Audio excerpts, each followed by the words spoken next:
Hello students, देखिए अब हम प्रॉपर्टीज शुरू करने जा रहे हैं एडिशन ऑफ रैशनल नंबर्स। ठीक है, एडिशन में हमारे पास जो प्रॉपर्टीज होंगी हम वो देखेंगे आज। सबसे पहले प्रॉपर्टी है हमारे पास कॉम्यूटेटिव लॉ ऑफ एडिशन।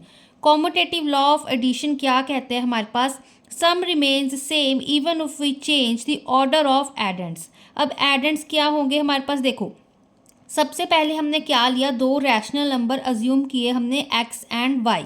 ठीक है, x एंड y की कुछ भी वैल्यू हो सकती है हमारे पास। ठीक है, तो जो हमारे पास जब हम क्या कह रहे हैं, हमारे पास जब हम x प्लस वाई कर रहे हैं तो हमारे पास एंड y प्लस x कर रहे हैं तो आंसर हमारे पास सेम आ रहा है। ठीक है, सम रिमेन सेम। ठीक है, जो ये हमारे पास सम होगा वो हमारे पास सेम रहेगा, चाहे हम एडेंट्स क्या हो गए हमारे पास x एंड y क्या है, ये एडेंट्स हैं। ठीक है, इनका चाहे हम ऑर्डर भी चेंज कर देते, यहाँ पर x पहले था, यहाँ पर हमने बाद में लिखा है। ठीक है, तो हमारे पास आंसर सेम ही रहेगा जैसे हमने इंटीजर्स में किया था। देखो अगर मैं सपोज करो कि x की वैल्यू मैंने ली 3, ठीक है, एंड y की वैल्यू मैंने 2 ले ली, तो x प्लस वाई जब मैं कर रही हूँ मतलब 3 प्लस 2, ठीक है, तो 5 आ रहा है आंसर। ठीक है, अगर मैं y प्लस एक्स कर रही हूँ तो हमारे पास 2 प्लस 3 कर रही हूँ, y की वैल्यू 2, यहाँ पे x की वैल्यू 3, तो भी आंसर हमारे पास 5 आ रहा है।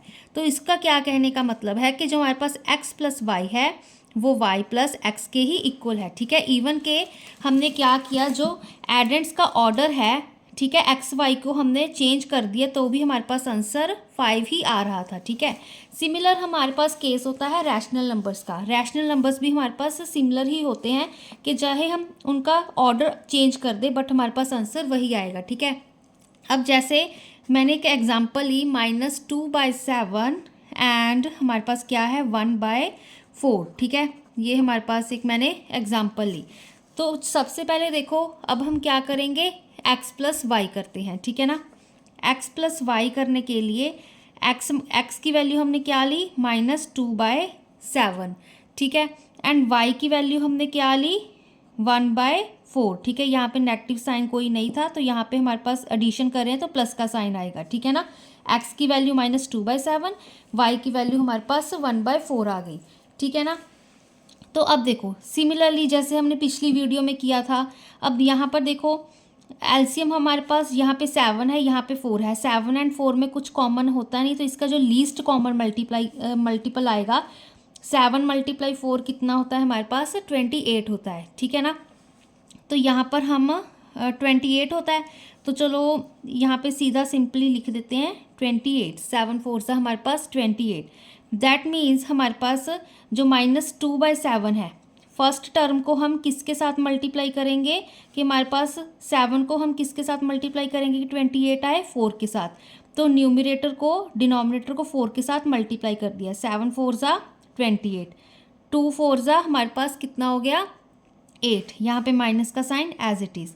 यहाँ पे 4 7 ज़ा 28 होता है तो 7 को ऊपर नीचे मतलब न्यूमरेटर एंड डिनोमिनेटर में मल्टीप्लाई कर देंगे। यहाँ पे किसको 4 को किया था। ठीक है, तो यहाँ पे क्या आएगा, यहाँ पे ये प्लस का साइन एज इट इज़। 7 1 ज़ा हमारे पास 7, ये 4 7 ज़ा 28। ठीक है, ये सिंपली आप डायरेक्ट ऐसे कर सकते हो, लंबा चौड़ा अगर आपको ठीक है अगर ब्रेन में कैलकुलेशंस कर सकते तो सीधा ऐसे कर दो, वरना देखो अगर ये -2/7 था हमने कॉमन फाइंड करना था। ठीक है, लीस्ट कॉमन मल्टीप्लाई क्या था हमारे पास, एलसीएम पहले फर्स्ट लिख लो, एलसीएम ऑफ 7 एंड 4 इज़ 28। ठीक है, ये आ गया। अब देखो जो फर्स्ट टर्म थी -2/7, ठीक है, इसको क्या कैसे लिखेंगे, -2/7 को 28 बनाना है डिनोमिनेटर में तो इसको हम 4 के साथ मल्टीप्लाई कर देंगे। यहाँ पे -8, यहाँ पे 28 आ गया। अब यहाँ पर भी सिमिलरली यहाँ पर क्या करेंगे हम 1/4 है सेकेंड टर्म, 1/4 किसके इक्वल आएगा, 1/4 को किसके साथ मल्टीप्लाई करेंगे कि डिनोमिनेटर में हमारे पास 28 आए, 4 7 ज़ा 28, तो 7 को डिनोमिनेटर न्यूमरेटर में मल्टीप्लाई कर दिया। 7 1 ज़ा 7, 4 7 ज़ा 28।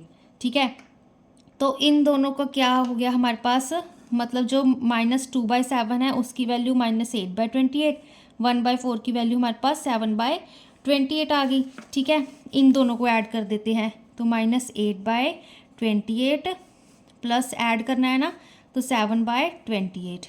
ठीक है। अब डिनोमिनेटर सेम हो गए हमारे पास, यहाँ पे -8 + 7 आ गया, ठीक है। तो -1/28 यही चीज़ आएगी, चाहे ऐसे आप ओपन करके कर लो, अदरवाइज सिंपली यहाँ पे सीधा कर सकते हो, ठीक है। अब x + y की वैल्यू -1/28 आ गई हमारे पास, ठीक है ना। अब देखो, अब हम करते हैं y + x, ठीक है। y + x में अब हमारे पास क्या होगा, y की वैल्यू क्या थी हमारे पास 1/4, x की वैल्यू -2/7, ठीक है। अब देखो स्टूडेंट्स, यहाँ पर भी कंफ्यूज नहीं होना है, क्योंकि ये y की वैल्यू -2/7 है एंड हम यहाँ पर एडिशन की बात करें तो इसलिए प्लस का साइन आया है, ठीक है ना। तो अब देखो, अब यहाँ पर भी सिमिलर सेम कंसेप्ट यहाँ पे अगर लगाओगे तो यही चीज़ आएगी, 1/4 को 7 के साथ, क्योंकि एलसीएम हमने क्या बनाना है 28, ठीक है। 4 7 से 28 जब हम लेंगे, ठीक है। तो यहाँ पे सीधा हम लिख देंगे 28, तो हमारे पास 7 1 ज़ा 7, ठीक है। 4 2 ज़ा 8, यहाँ पे प्लस माइनस माइनस आ जाएगा, ठीक है। तो यहाँ पर भी -1/28 आ जाएगा, ठीक है। अदरवाइज आप ऐसे भी इसको कर सकते हो। तो यहाँ पर देखो, x प्लस जो y था उसकी वैल्यू भी -1/28 थी, जो हमारे पास y + x था उसकी वैल्यू -1/28 आई। तो x + y किसके इक्वल आ गया, y + x के, ठीक है। तो यही हमारे पास कॉम्यूटेटिव लॉ ऑफ एडिशन होता है कि जब हम ठीक है दो रैशनल नंबर्स को ऐड कर रहे हैं, ठीक है, एंड सिर्फ हम एडेंट्स की जो पोजीशन है उनको हम चेंज कर रहे हैं, तो भी हमारे पास आंसर है दोनों के वो इक्वल आ रहे हैं, मतलब x + y हमारे पास y और प्लस x के ही इक्वल आ रहा है, ठीक है ना। तो ये हमारी थी फर्स्ट प्रॉपर्टी। सेकेंड प्रॉपर्टी देखिए, एसोसिएटिव लॉ ऑफ एडिशन, ठीक है। अब एसोसिएटिव लॉ बिल्कुल सिमिलर है कॉम्यूटेटिव लॉ की तरह। यहाँ पर भी हमने क्या किया, 3 हमने रैशनल नंबर्स लिए, मतलब 3 हमने एडेंट्स लिए, बस उनकी हमने ग्रुपिंग चेंज कर दी, ठीक है, उनकी पोजीशंस चेंज कर दी, तो भी आंसर हमारे पास वही इक्वल आ रहा है, सेम आ रहा है, ठीक है। इसको जब हमने इंटीजर्स में किया होगा, है ना, तो एक एग्जांपल लेते हैं, x की वैल्यू 1, y की वैल्यू 2 एंड z की वैल्यू मैंने 3 ले ली, ठीक है। ये चीज़ ले ली। अब इसके अकॉर्डिंग x + y + z क्या आएगा हमारे पास, 1 + 2, यहाँ पे ब्रैकेट +3, ठीक है। ठीक है, यहाँ पे चलो यहाँ पे लिख देती हूँ x + y + z, ठीक है, ये वैल्यू है हमारे पास, ठीक है। तो ये किसके इक्वल आ रही है, 1 + 2 कितना होता है हमारे पास 3, यहाँ पे कितना था 3, तो 3 + 3 हमारे पास 6 आ गया। अब जब हम सेकंड टर्म देख रहे हैं, x + y + z, ठीक है, हम ये चीज़ ले रहे हैं। अब यहाँ पर क्या है हमारे पास, x की वैल्यू 1 प्लस फिर ब्रैकेट y की वैल्यू 2, z की वैल्यू 3, ठीक है। अब देखो यहाँ पे 1 एज इट इज़, प्लस का sign as it is, bracket solve करेंगे, 2 + 3 कितना होता है 5, 1 + 5 कितना होता है 6, तो यहाँ पर भी आंसर 6 आया, यहाँ पर भी 6 आया, ठीक है ना।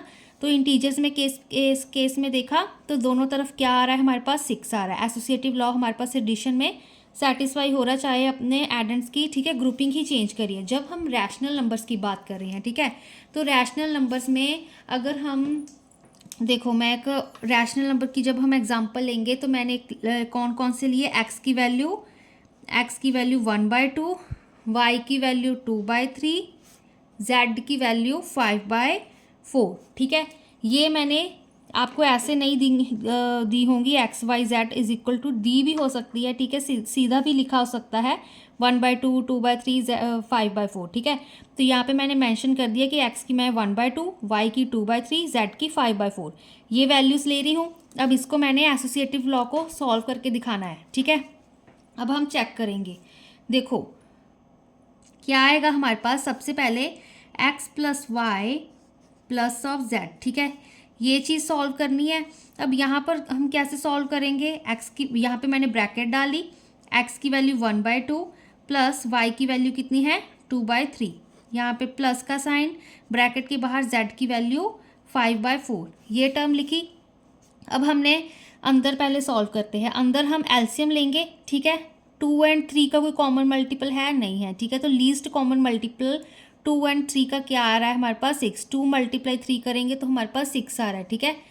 ये हमारे पास लीस्ट कॉमन मल्टीपल है 2 और 3 का, ठीक है। 2 × 3 कितना होता है हमारे पास 6 होता है हमारे पास, ठीक है। यहाँ पे चलो लिख भी देती हूँ, एक बार लिख दूंगी, बाकी सम्स में एक्सरसाइज वालों में नहीं लिखूंगी। तो एलसीएम है हमारे पास 2 and 3 इज़ 6, ठीक है। यहाँ पे ब्रैकेट में ही आपको सॉल्व करके बता देती हूँ। तो दैट मीन्स जो 1/2 है हमारे पास, जो x की वैल्यू है, इसको हम, ठीक है, डिनोमिनेटर में हमने 6 बनाना है, तो इसको हम 3 के साथ मल्टीप्लाई करेंगे न्यूमिनेटर एंड डिनोमिनेटर में, ठीक है। 2 3 6 होता है, फिर प्लस का साइन। जो ये हमारे पास 2/3 है, इसको किसके साथ मल्टीप्लाई करेंगे? 2 के साथ। क्यों? क्योंकि हमारे पास 2 3 6 होता है, ठीक है। यहाँ पे फिर प्लस 5/4 एज इट इज़ आ गया। अब यहाँ पर देखो 3 1 3, 2 3 6, प्लस यहाँ पे 2 2 4, 3 2 6, प्लस 5/4, ठीक है। यहाँ पे देखो अब डिनोमिनेटर सेम हो गया, यहाँ पे 6, 3 प्लस 4, यहाँ पे ब्रैकेट लगा के रखनी है, प्लस 5/4। अब 4 5 6 7, तो क्या आया हमारे पास? 7/6। ब्रैकेट को हम ओपन कर देंगे, ब्रेसिस को हटा देंगे, प्लस 5/4 आ गया, ठीक है। अब देखो, अब फिर से हमने क्या फाइंड करना है? 6 and 4 का क्या कहते हैं? लीस्ट कॉमन मल्टीपल, ठीक है ना। लीस्ट कॉमन मल्टीपल निकाल के देख लो। यहाँ पे हमारे पास 6 है, यहाँ पे हमारे पास 4 है, ठीक है। 2 × 3 6, 2 × 2 कितना होता है हमारे पास? 4 होता है, ठीक है। ये हमारे पास 3 2 हमारे पास कितना आ गया? 6 आ, एंड हमारे पास क्या आ गया? यहाँ पे एक 2, यहाँ पे हमारे पास 3 2 6, 6 2 12, ठीक है। 12 इसका हमारे पास एलसीएम आ रहा है। एलसीएम ऑफ 6 and 4 इज़ 12, ठीक है ना। ये चीज़ आ रही है। अब देखो, जो हमारे पास 7/6 है, इसको हम किसके साथ मल्टीप्लाई करेंगे? 6 को किसके साथ मल्टीप्लाई करेंगे? 12/2 के साथ, ठीक है। तो न्यूमिनेटर एंड डिनोमिनेटर को 2 के साथ मल्टीप्लाई करेंगे, प्लस का साइन, 5/4 लिखा। अब 4 को किसके साथ करेंगे? 3 के साथ। 4 3 12 होता है, तो 3 को न्यूमिनेटर एंड डिनोमिनेटर में कर दिया। तो यहाँ पर देखो क्या आ गया अब हमारे पास? 7 2 14, 6 2 12, प्लस 5 3 15, 4 3 12, ठीक है। डिनोमिनेटर क्या हो गए हमारे पास? अब सेम हो गए। न्यूमिनेटर्स को ऐड कर देते हैं। 14 + 15 कितने होते हैं? 10 + 10 20, ठीक है। 5 + 4 कितने होते हैं? 9। तो यहाँ पे हमारे पास 29/12 इस चीज़ का, ठीक है, इसका आंसर आ गया। ये अभी हमारा एक पार्ट हुआ है। अब जब हम सेकंड पार्ट करेंगे, सेकंड क्या है? x + y + z। अब y + z में ब्रैकेट है, ठीक है। इस चीज़ का ध्यान रखना है। x की वैल्यू अब हमारे पास क्या थी? 1/2, प्लस का साइन डाला, फिर ब्रैकेट आ गई। y की वैल्यू हमारे पास देखो, y की वैल्यू क्या है? 2/3, प्लस z की वैल्यू 5/4, ठीक है ना। तो फिर से वही सारे स्टेप रेपिटेशन में है। यहाँ इसका 3 and 4 का एलसीएम कितना होता है हमारे पास? 12। 3 × 4 12 हो गया, ठीक है। 12 हो गया, तो हमारे पास यहाँ पे 2/3 को किसके साथ मल्टीप्लाई करेंगे? 4 के साथ। 4 3, ठीक है, प्लस यहाँ पे 5/4 है। 4 3 12 होता है, तो 3 को ऊपर नीचे मल्टीप्लाई कर दिया।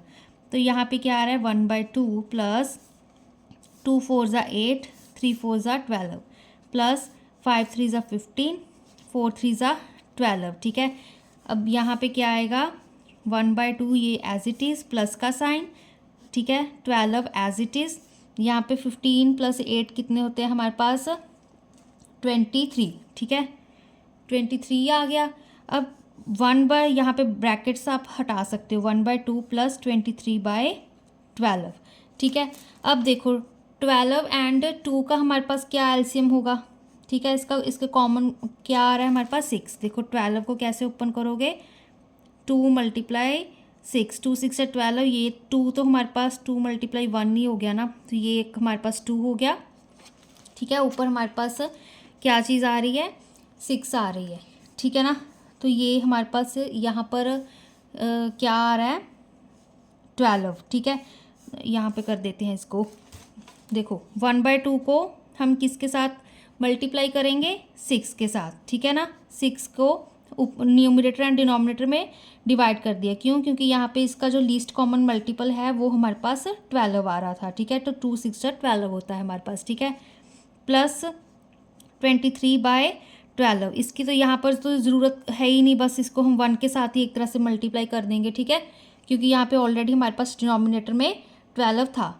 तो यहाँ पर क्या आ गया, 6 1 ज़ा 6, 2 6 ज़ा 12 प्लस 23 बाय हमारे पास यहाँ पे 12। फिर से अब एलसीएम लेंगे, 12 आएगा, 6 प्लस 23 कितना होता है हमारे पास, 3 प्लस 6 कितने होते हैं, 9। तो यहाँ पे 29 बाय 12 आ गया, ठीक है। यहाँ पर भी तो 29 बाय 12 ही आया है, एडेंड्स ही चेंज किए हैं, यहाँ पे बस ब्रैकेट्स को, ब्रेसेस को ही चेंज किया है, ठीक है, एलसीएम अलग अलग ले लिया, ठीक है। तो आंसर हमारे पास वही आ रहा है। तो जो एसोसिएटिविटी है, ठीक है, of addition, associative law of addition, ये भी हमारे पास सेटिस्फाई हो रहा है। एडिशन में associative law and commutative law है जो हमारे पास, ये चीज़ क्या हो रही है हमारे पास, सेटिस्फाई हो रही है एडिशन के केस में।